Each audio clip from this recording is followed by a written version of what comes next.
Thom Tillis is a new senator, newly elected senator, and great guy. He was talking about the difference between must and should, and he was trying to make the point that in a civil society we can be self-correcting. We don't necessarily need the government from on high to mandate that we behave in a particular way, because a civil society where people can feedback and choose to be a customer or not be a customer, we will correct those people that behave badly.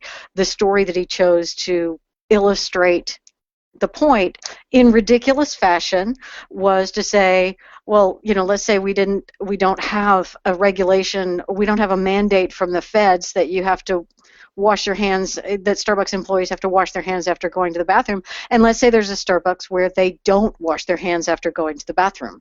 And it becomes known that this Starbucks, they don't wash their hands after they go to the bathroom. Well, people are going to stop going there. You're going to post on Yelp that these people serve you poo omelets. And, it's like poo coffee.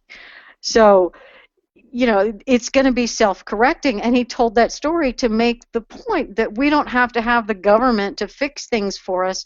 We can take care of things on our own in a society that is able to communicate effectively. Well, and let's be clear that he said, I'm fine. We could post a sign that says employees are not required to wash their hands. And the market will take care of it. Exactly. Starbucks posts a sign on the front door that says we are a hand-washing free zone, and yes, and the market will take care of it. Well, the left, they are always on attack, always. So the left posts stories about how Thom Tillis doesn't want people to wash their hands after they go to the bathroom anymore. How he thinks that you shouldn't have to do that, and Thom Tillis is in favor of poo coffee. Republicans are anti-science. They don't believe in microbes. They don't believe that. Yeah. Oh yeah, the stories were horrible about how horrible Thom Tillis is, and it even to the extent that when the story first came out, we're so gullible to this stuff that there was a comment from somebody who is on our side who said, I knew that Thom Tillis was going to be a mistake. He's new and he's untested, and I just knew that he wasn't going to be a good senator for our state. It's like, oh, my God, read the story. Leslie, that was his mother. She was concerned because he was a boy. She wanted a daughter, okay? Yeah. She should not have even inserted herself into this entire thing. It wasn't helping. Yeah. Well, and look, now he's a part of the patriarchy. Good going. Way to go. Yeah. Thom is one of those evil men. If it had been Tina Tillis, it would have been fine. Because Tina Tillis washes her hands. For everybody out there, every now and then, Leslie just knocks all the guys off the show. Just to keep us in mind. And she's all powerful, and then she comes out and says, I do it because of the danger they might pose. Personally, I just think it's very close-minded. Tillis... She exercises hangout abortions. Exactly, and it's just dehumanizing, because we're not really people yet. Not until we do the Bruce Jenner thing and change. But, I just don't... I'm not up to that. And, Thom Tillis is a classic example of somebody who, honestly, I think it was poorly worded, poorly chosen example. No, it wasn't. It was perfectly fine. Don't accuse Thom Tillis did nothing wrong. He did absolutely nothing wrong. He told a silly story to make his point. It's the left that made him look bad. Leslie, I know he did nothing wrong. No, I know he did nothing wrong, Leslie. Jeez Louise, now she's going to abort me. No, wait. Because you're buying into the leftist angle. Time. Didn't we learn from Rush that using absurdity to illustrate the absurd was a tactic that we were more than encouraged to use? That's what he was doing. I know, but he should have, you got to be honest. I didn't hear the quote. I've only heard about it. Okay, I haven't actually.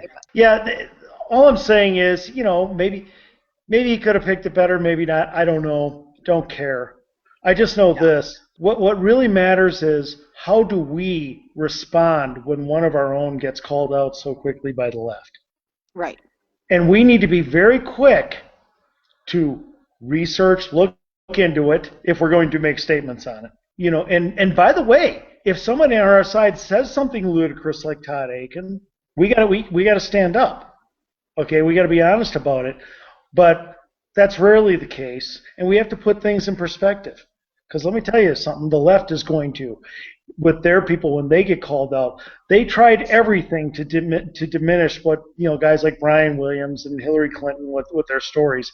In something, now with Williams they couldn't eventually. They couldn't do it. It was just too bad. But we jump on our own, and it's not a very effective strategy.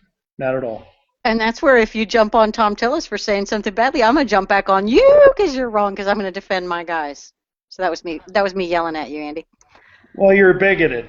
I mean, and I understand you find comfort in that because it's so easy. You can just set your arrow in one direction in life and just attack. Andy is always wrong. I've learned these things. Well, I am a man. Well, sort of.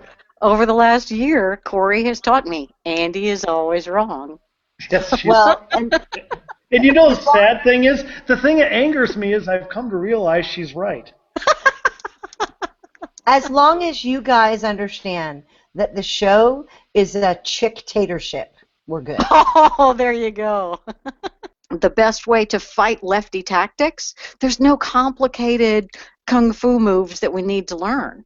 The solution to all of these lefty tactics is almost always going to be slow down, don't react immediately, investigate, and then realize that your guys are wearing your jersey and you need to support them if you can. And that's really the fix to most of these lefty tactics. I like that it's kind of easy. As she told it later, they were under fire and she had to run across the tarmac dodging bullets and dodging sniper fire because it was so dangerous there. But that was not in fact true. She walked across the tarmac and met a little girl who gave her flowers.